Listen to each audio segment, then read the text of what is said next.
उत्तराखंड की राजनीति में इन दिनों एक ऐसा आदेश चर्चा का विषय बना हुआ है जिसने सत्ता के गलियारों से लेकर विपक्ष के खेमे तक सवालों की लंबी फहरिस्त को खड़ा कर दिया है। आखिर मुख्यमंत्री पुष्कर सिंह धामी ने अपनी कैबिनेट के सबसे युवा मंत्रियों में से एक सौरभ बहुगुणा को ऐसी जिम्मेदारी क्यों सौंपी जिस पर पूरे मंत्रिमंडल की नजरें टिक गई हैं? क्या ये सिर्फ एक प्रशासनिक व्यवस्था को बेहतर बनाने की कवायद है या फिर इसके पीछे छिपा है कोई एक बड़ा राजनीतिक संदेश? क्या सौरभ बहुगुणा मुख्यमंत्री तक पहुंचने का नया गेटवे बनने जा रहे हैं? और क्या इस फैसले के जरिए भविष्य की राजनीति की कोई नई पटकथा लिखी जा रही है? नमस्कार, आप दिख रहे हैं राजकुमारी और मैं हूं ऋतु बिष्ट। उत्तराखंड की राजनीति में एक नया अध्याय खुलता हुआ दिखाई दे रहा है।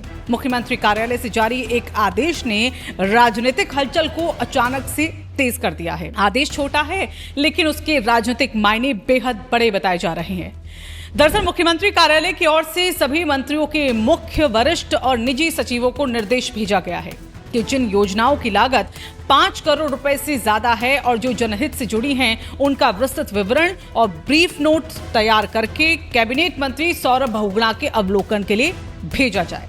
यानी अब बड़ी योजनाओं की जानकारी पहले सौरभ बहुगुणा तक पहुंचेगी और उसके बाद उसकी प्रति मुख्यमंत्री कार्यालय को भेजी जाएगी। यहीं से शुरू होती है राजनीतिक चर्चा, क्योंकि सवाल उठ रहा है कि आखिर मुख्यमंत्री धामी ने जिम्मेदारी के लिए सौरभ बहुगुणा को ही क्यों चुना है। धामी कैबिनेट में कई वरिष्ठ और अनुभवी मंत्री मौजूद हैं।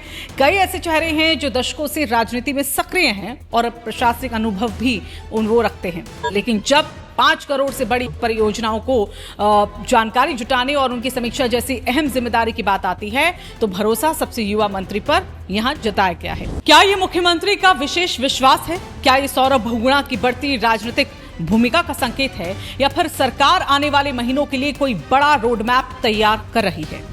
राजनीति में संदेश अक्सर शब्दों से ज्यादा फैसले देते हैं और ये फैसला भी कई संदेश छोड़ता दिखाई दे रहा है।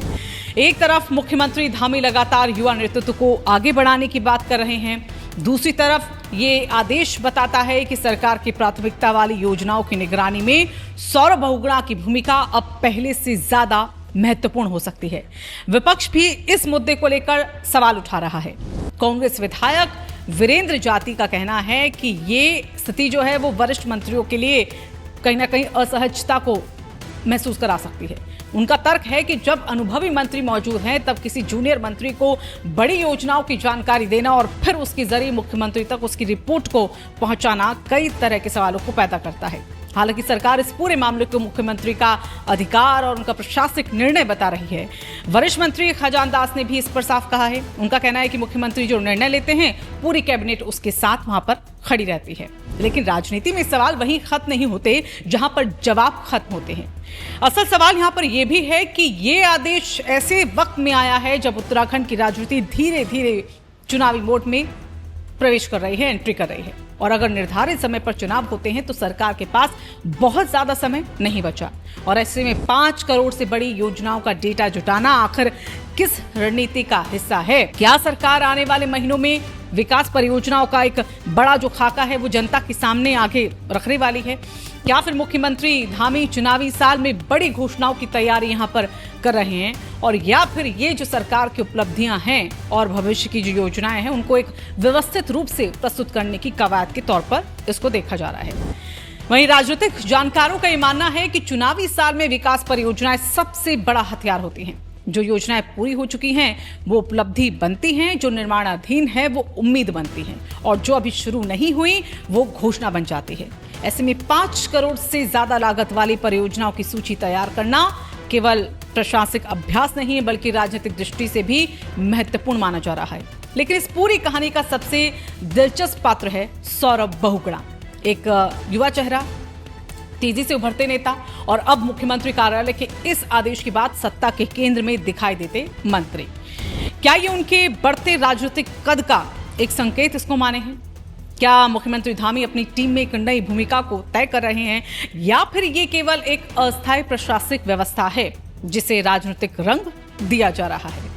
फिलहाल इन सवालों के जवाब आने वाला वक्त देगा, लेकिन इतना तय है कि एक आदेश ने उत्तराखंड की राजनीति में नई चर्चा को जरूर छेड़ दिया है और जब चर्चा सत्ता के भीतर ही हो तो उसके मायने और भी गहरे हो जाते हैं।